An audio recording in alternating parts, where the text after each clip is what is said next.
반면 비사업 지역은 악취 방지법의 배출 허용 기준치를 훨씬 웃도는 구간이 많았습니다. 광합성 세균은 정말 악취를 만들어내는 황산가스라든지 암모니아를 수십억 년 전부터 먹이로 사용했던 미생물입니다. 그렇지만 이 광합성 세균은 단독적으로 키웠을 때는 현미성 상태를 좋아하기 때문에 잘 자라지가 않는 단점이 있습니다. 그래서 그런 것들을 보완해주기 위해서 다른 효모랄지 유산균을 같이 공존 배양해 줌으로 해서 이 광합성 세균도 잘 번식을 할 수 있고. 이 농장에서도 깔집을 깔기 전에 발효 미생물 가루를 뿌려준 후부터는 마방 특유의 악취가 줄었다고 합니다. 그리고 마방벽을 새까맣게 덮던 파리도 이제는 거의 찾아볼 수 없게 되고요. 벽에 파리가 엄청 많고 생활하는데 불편할 정도로 파리가 있었어요.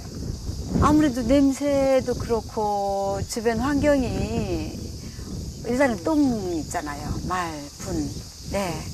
단계를 하나 없애주는 거지. 그러니까 파리가 알을 싸서 부화하고 더 많이 생기고 그런 과정을 EM이 그러니까 그걸 하면서 이제 부화를 못하게 되는 역할을 하는 것 같았어요.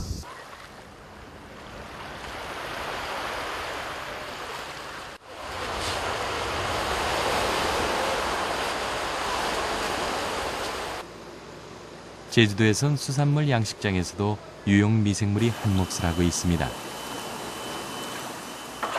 여기는 서귀포시의 한 전복 양식장.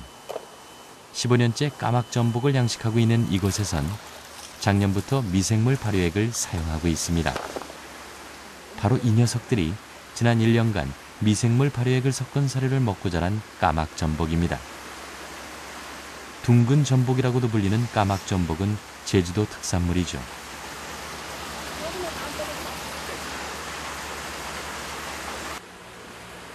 전복의 먹이를 만들고 있는데요. 바실러스 소화제, 유용 미생물 종류입니다. 영양제와 소화제를 바닷물에 잘 녹여준 후 사료와 섞어줍니다.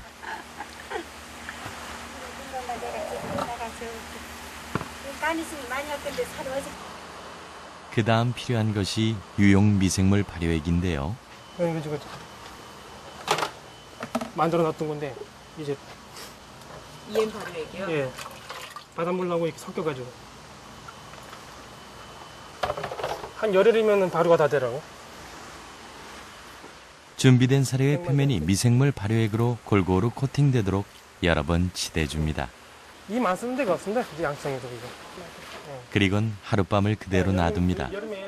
사료에 섞인 미생물이 더 잘 발효될 수 있게 해주는 것이죠. 죽는 거 별로 없는 것 같고.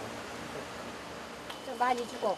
어린 전복에게 줄 미생물 발효 사료는 바닷물로 묽게 개어서 사용합니다.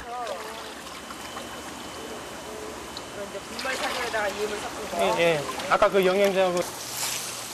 액체로 만든 사료는 수조에 녹아들도록 골고루 뿌려줍니다.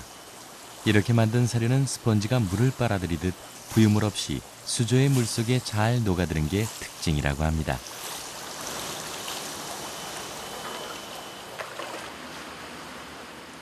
또 양식장 특유의 비린내도 사라졌다고 하는데요. 4일에 한 번씩 청소를 해주는데도 수조가 쉽게 더러워지지 않는 것도 미생물 발효 사료를 사용하면서 나타난 변화라고 합니다. 썩는 게 없어버리니까 이렇게 청소하면 막 썩은 것 같다니 그런 게 별로 사라졌더라고. 막 모래 들어오면 모래 같은 게 들어오면 막 오래 놔두면 막 썩어버리던데 썩는 게 별로 없더라고. EM 사용하니까. 예. 수질도 환경이 또 깨끗해지는 거 같고 수조가 깨끗해지는 거라고.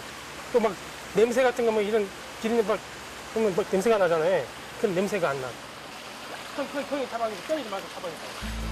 전복의 성장 속도에도 변화가 생겼습니다. 3년생 전복부터는 미생물 발효사료 대신 미생물 발효액으로 소금기를 뺀 미역을 먹이로 주는데요. 질병 없이 전복이 더 빨리, 더 잘 자라는 걸 느낄 수 있다고 합니다.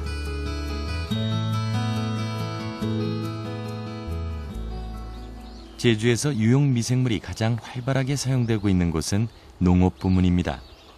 이 감귤 농장은 우리나라에서 가장 먼저 유용 미생물 농법이 시작된 것이죠.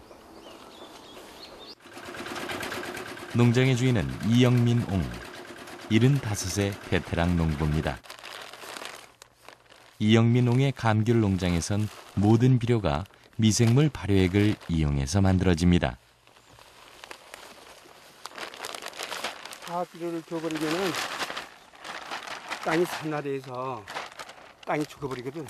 그러니까 이런 발효된 거, 이 고소한 냄새가 나는 쪽이 거름을 줘야 미생물 쪽이거든요.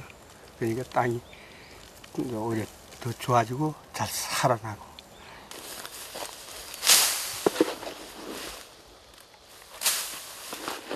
그런데 이영민 옹은 비료 주는 방법도 참 특이합니다. 뿌리가 영양분을 쉽게 빨아들일 수 있도록 흙 속에 묻어주는 게 아니라 풀 위에 그냥 뿌려주고 맙니다. 이대로 비라도 내리면 그냥 씻겨 내려가 버릴지도 모르는데요. 하지만 이 감귤 농장에선 베어내지 않는 풀도 거름의 일부라고 합니다. 풀이 이렇게 자라면은 누가 봐도 이건 아니라고 그러거든. 그럼 풀이 먹어버리지 않느냐. 그러면 이제 얘가 뭐라고 해. 내가 죽으면은 먹은 것보단 몇 급이 거름을 만들어 줄게. 뭐 거름 만들어 줄 거거든. 그래서 초생재배를 해도요. 이 나무들 보세요. 참 좋아요. 나무마다 실하게 열리고 당도도 아주 높은 감귤 열매가 나무의 건강함을 보여주는 증거일 겁니다. 이영민 옹은 농약과 비료를 안 쓰는 것이 유기농법의 전부는 아니라고 말합니다. 그래서 미생물 농법에도 관심을 갖게 됐다고 하죠. 80년도부터 유기재배를 밀감을 했거든요. 그 10년 하니까 나무가 다 죽었어. 이대로 가면 끝났다 해서 찾는 게 일본의 EM이라는 정보를 접한 거예요. 그게 91년도예요. 그래서 일본에 건너가서 그 미생물에 대한 책을 사가지고 들어와서 공부한 게 오늘의 EM